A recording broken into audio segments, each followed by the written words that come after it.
ఇక PSR ఆంజనేయులను CID కస్టడీలోకి తీసుకొనింది. జిత్వానీ కేసులో అధికారులు ప్రశ్నించనున్నారు. ఇక పిఎస్ఆర్ ఆంజనేయులను విజయవాడ కోర్టు 3 రోజుల పాటు కస్టడీకి అనుమతించింది. ఈ కేసులో ఇప్పటికే రిమాండ్ ఖైదీగా ఉన్న పిఎస్ఆర్ ఆంజనేయులు ఇక దీనికి సంబంధించి కూడా కస్టడీలోకి తీసుకొనున్నారు. ఇక ఇదే అంశానికి సంబంధించి మరిన్ని డీటెయిల్స్ మా కరెస్పాండెంట్ రాజ్ కుమార్ అందిస్తారు. రాజ్ కుమార్, చెప్పండి.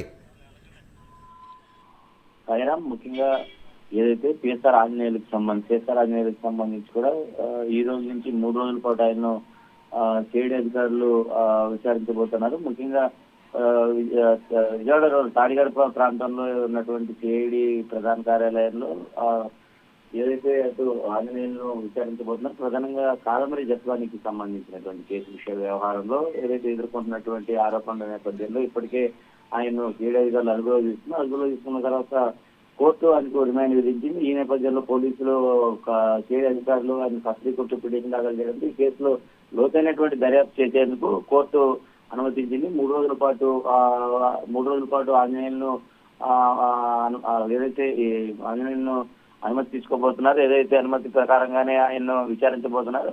కోర్టు అనుమతులు ఇచ్చినటువంటి నేపథ్యంలో ఏదైతే 3 రోజుల పాటు న్యాయవాదుల సమక్షంలో యొక్క విచారణ జరగబోతుంది. వైద్య పరీక్షల అనంతరమే పొద్దున సాయంత్రం 2 కోర్టులు కూడా ఆయన వైద్య పరీక్షల అనంతరమే తీసుకెళ్లబోతా ఉన్నారు. ఏదైతే వీటికి సంబంధించి కూడా కొంత కీలకమైనటువంటి ఆసక్తికరమైనటువంటి పరిణామం. ఈయన ఈ కేసులో ఏటుగా ఉన్నారు కాబట్టి సిఐడి అధికారులు ప్రశ్నించేటువంటి వ్యవహారంలో ఏ విధంగా ముందుకెళ్తారనేది కూడా చూడాల్సినటువంటి అంశం ఉంది.